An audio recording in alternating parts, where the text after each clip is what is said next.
ሰላም ውዶች እንዴት ሰንብታችኋል? የዛሬ የዕለተ ሰንበት የወርቅ ገበያን የተመለከተ መረጃችንን ይዘንላችሁ መጥተናል።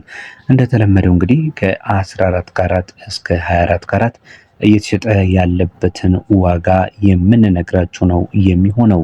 የወርቅ ዋጋ እንግዲህ እንደተሰቀለ ነው ያለው። በእያንዳንዱ ካራት ምን ያህል ጨምሯል፣ ምን ያህል ባለበት አለ የሚለውን መረጃ በአሜሪካ ዶላር ከጥራቱ ደረጃ ጋር ወይም ደግሞ ከፒዩሪቲ ሌቭሉ ጋር ምን ይመስላል የሚለውን በተጨማሪም ስለ ወርቅ አንዳንድ ጥቆማዎችን እያከልንበት አብረን ለቀጣይ 7-8 ደቂቃ አብረን የምንቆይ ይሆናል። እስከ መጨረሻው ድረስ አብራችሁን መቆየት አትዘንጉ። ቪዲዮውን ታዲያ ስትጀምሩ ላይክ ይደረግ። ለቻናሉም አዲስ ከሆናችሁ ቻናሉን ሰብስክራይብ በማድረግ አብረን እንቆይ። ቀጥታ የምንሄደው ከታችኛው ካራት ማለትም ከ14 ካራት ይሆናል። 14 ካራት ዛሬ ላይ የተወሰነ ቅናሽ እንዳሳየ እንግዲህ የትላንት መረጃችንም አመላክቶ ነበረ። በእርግጥ የተወሰነ ቅናሽ ስንል ያው ቅናሽ የምንለው ያው ሲግኒፊካንት ሲሆን እንደሆነ ተነጋግረናል። ነገር ግን ይህ ሲግኒፊካንት አይደለም። በ200 እና በ300 ብር እየቀነሰ ያለበት ሁኔታ ነው ያለው። ያ ደግሞ በግራም ላይ ያን ያህል ለውጥ አያሳይም። ምክንያቱም በጣም ከፍተኛ የሆነ የጥሬ ወርቅ ዋጋ ቅናሽ ሲደረግ ነው ውጪም የተሰራ ወርቅ ላይ ቅናሽ የሚኖረው። እንዲሁም ደግሞ የጥሬ ወርቅ ዋጋ ላይ ከፍተኛ የሆነ ጭማሪ ሲኖር የተሰራ ወርቅ ላይም እንዲሁ ከፍተኛ ጭማሪ ይኖራል ማለት ነው። ነገር ግን በዋና በተለይ ደግሞ ጠቋሚ ነገር የወርቅ መጨመርና መቀነስ ጠቋሚው ነገር የጥሬ ወርቅ ዋጋ ማነስና ትልቅ መሆን ሳይሆን ከዚህ በፊት እንደነገርኳችሁ የመጀመሪያው በተለይ ደግሞ በትይዩ ገበያና በባንኮች ያለው የውጭ ምንዛሬ በተጨማሪም ደግሞ የዓለም አቀፍ የወርቅ ገበያ ተጽዕኖና በዓለም ላይ የሚፈጠሩት የተለያዩ የኢኮኖሚ እንዲሁም የፖለቲካ አቅጣጫዎች የወርቅ ዋጋ ላይ እጅግ በጣም ከፍተኛ ተጽዕኖ እንዳላቸው ይታወቃል ማለት ነው። ይህንን ካልኳችሁ ዘንዳ ቀጥታ ወደ ካራቱ ዋጋዎች እንሄዳለን። የ14 ካራት በአሜሪካ ዶላር በ93 ከ43 እየተሸጠ ይገኛል በጥሬው ማለት ነው። በኢትዮጵያ ብር ደግሞ ይህ ማለት 14677 ከ48 ነው። 15 ካራቱንም ስንመለከት 15 ካራቱ የወርቅ ንጽህናው ከ54 በላይ ነው። በአሜሪካ ዶላር ደግሞ 15 ካራቱ 100 የአሜሪካ ዶላር ከ10 እየተሸጠ ነው የሚገኘው። በኢትዮጵያ ብር ደግሞ 15725 ከ87 በመሸጥ ላይ ነው የሚገኘው። 16 ካራቱን ስንመለከት 16 ካራቱ የአሜሪካ ዶላር ዋጋው በ106 ከ77 የአሜሪካ ዶላር እየተሸጠ ነው የሚገኘው። በኢትዮጵያ ብር ደግሞ በ16774 ከ27 እየተሸጠ ይገኛል። ሌላው የዛሬ የመጋቢት 13 የዕለተ እሁድ የ2018 ዓ.ም የወርቅ ዋጋ የሚወስድን ወደ 17 ካራቱ ዋጋ ነው። 17 ካራቱ እንደምታውቁት ከሆነ ፒዩሪቲ ሌቭሉ 66.26 ሲሆን ይህ በአሜሪካ ዶላር እየተሸጠ የሚገኘው በ113 ከ44 ሲሆን በኢትዮጵያ ብር ደግሞ በ17822 ከ65 በመሸጥ ላይ ይገኛል ማለት ነው።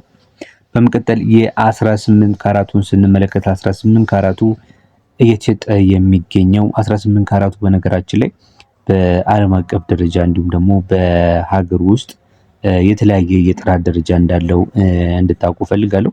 የሀገር ውስጡ የጥራት ደረጃው ስንት ነው ካላችሁኝ 71.81 ሲሆን በዓለም አቀፍ ደረጃ የውጭ ወርቅ የምንለው ደግሞ 75%ቱ ንጹህ ወርቅ ነው ወይም ደግሞ ንጹህ እጅ 75%ቱ ንጹህ ወርቅ ነው።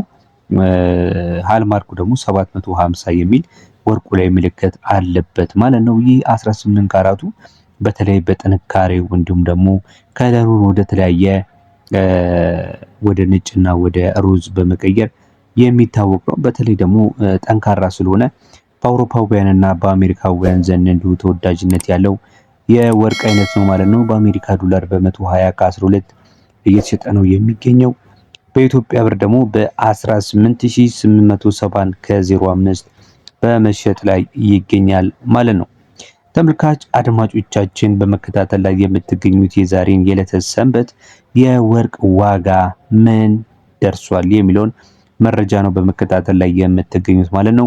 ቪዲዮውን ታዲያ ያያችሁ ሰብስክራይብ ካላደረጋችሁ ሰብስክራይብ እንድታደርጉ እንዲሁም ደግሞ ላይክ ካላደረጋችሁም ላይክ በማድረግ እንዲሁም ለወዳጅ ዘመድ ይጠቅማል ለምትሉት ሰው ሼር በማድረግ አብራችሁን ትቆዩ ዘንድ በማክበር እንጠይቃለን። በመቀጣይ ደግሞ 19፣ 20፣ 21፣ 22፣ 23፣ 24 ካራት የሚባሉትን የወርቅ አይነቶች እንመለከታለን።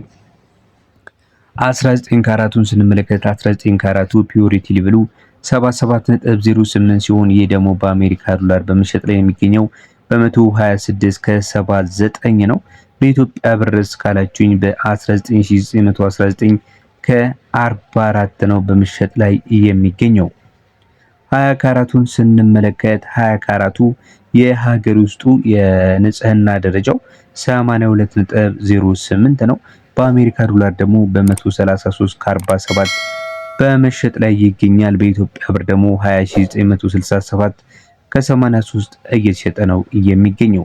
ሌላው ደግሞ የወርቅ መለኪያ ይሉታል ብዙዎች 21 ካራት እጅግ በጣም ተወዳጅ ከሆኑ የወርቅ ካራቶች መካከል ወሳኙና ከፍተኛ ተፈላጊነት ካላቸው የወርቅ ካራቶች የሚመደብ ነው። በተለይ ደግሞ በሰርግ ወቅት በተለይ ደግሞ በሰሜንና በተለያዩ የሀገራችን ክፍሎች እንደምታውቁት ከሆነ ሰርግ ላይ እንዲሁም ደግሞ በተለያዩ የባህላዊና የሃይማኖታዊ ጉዳዮች ላይ አድርገውት እንዲሁም ደግሞ ለብሰውት ብዙ ጊዜ የሚዘወተር የወርቅ ካራት ነው። ይህ 21 ካራቱ 875 ሃልማርክ አለው ወይም ደግሞ የውጭው ሲሆን ደግሞ 21 ኬ የሚል ምልክት አለው።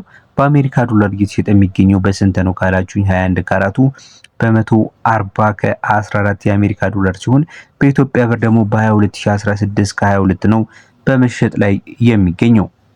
በመጨረሻም እንግዲህ ለአልባሳት እንዲሁም ደግሞ ዘውትር ባይሆንም አንዳንዴ በልዩ ልዩ ፕሮግራሞች እንደ ሰርግ ለመሳሰሉት ከሚደረጉ የወርቅ ካራቶች መካከል በከፍተኛ ደረጃ የሚቀመጥ ምክንያቱም 23 እና 24 ካራትን ስንመለከት ብዙ ጊዜ ለአልባሳት የሚሆኑ የወርቅ ካራቶች እንዳልሆኑ ቀደም ባሉት ቪዲዮዎቻችንም አውርተንበታል።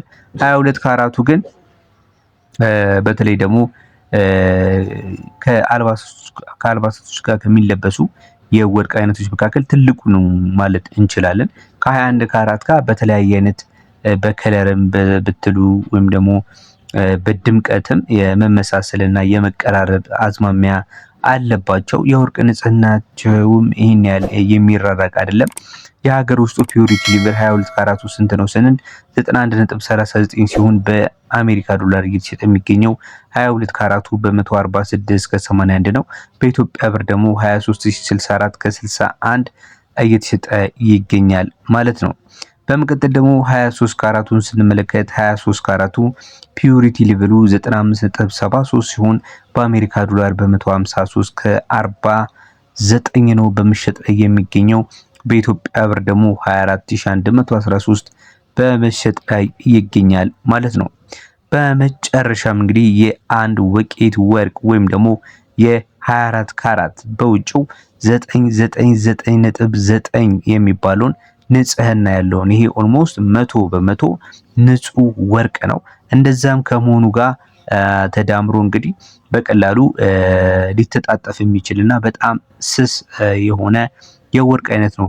በነገራችን ላይ ካራቱን ወደ ላይ እየጨመራችሁ በመጣችሁ ቁጥር የወርቁም ክብደት እየቀነሰ ነው የሚመጣው። ምክንያቱም ወርቅ በባህሪው የመተጣጠፍ እንዲሁም ደግሞ ፒዩሪቲ ሌቭሉ በተለይ የወርቅ ፒዩሪቲ ሌቭል እየጨመረ በመጣ ቁጥር ከሌሎች ብረት ነክ ማዕድናቶች ጋር የመደባለቅ አዝማሚያው ያንሳልና ሌሎች ብረታ ብረቶች ጋር ካልተጨመሩበት ደግሞ ምናልባት ክብደቱንም ሉዝ ያደርጋል ማለት ነውና ካራቱን ወደ ላይ ስንሄድ የወርቁም ክብደት በዛው እየቀነሰ ነው የሚመጣው ማለት ነው። 24 ካራቱን ስንመለከት በአሜሪካ ዶላር ዛሬ እየተሸጠ የሚገኘው በ160 ከ16 ነው። በኢትዮጵያ ብር ደግሞ 25161 ከ40 እየተሸጠ ይገኛል ማለት ነው። እንግዲህ የዛሬ የጥሬ ወርቅ ዋጋ እንደነገርኳችሁ ተመልካች አድማጮቼ እንድታስተውሉ ፈልጋለሁ። ይህ የነገርኳችሁ የጥሬ ወርቅ ዋጋ በግለሰብ ደረጃ በአሁኑ ተጨባጭ ሁኔታ ማለት ነው መግዛት አይቻልም። ይህንን የጥሬ ወርቅ ዋጋ መግዛት የሚችሉት ወርቅ ቤት ያላቸው በጥሬው ገዝተው እንዲሁም ደግሞ ፍቃድ ያላቸው ሻጮች ሲሆኑ ብቻ ነው እነዚህን በጥሬው በኮይን መልክ በቡሌን መልክ በተለይ በጥሬው እንደዚህ መሸጥ የሚችሉት ማለት ነው። ነገር ግን ኢንዲቪጁዋሎች እና ወይም ደግሞ ግለሰቦች እንደዚህ አይነት ወርቅን መግዛት የሚችሉት ከተሰራበት ወርቅ ቤት የማሰሪያ ዋጋ እንዲሁም ደግሞ የግብርን ዋጋ ጨምረው እንደሆነ እዚህ ጋር ለመጥቀስ እወዳለሁ። ምክንያቱም ይሄ ከእናንተ የመጣ ጥያቄ መልሱን ላክልበት ብዬ ነው። ለዛሬ ያስኩላችሁ መረጃ የሰማችሁትን ያደምጣችሁት ይመስል ነበረ። እንግዲህ በሌሎች ተመሳሳይ የሆኑ መረጃዎች እስከምንገናኝ በያላችሁበት መልካም ጊዜ ይሁንላችሁ።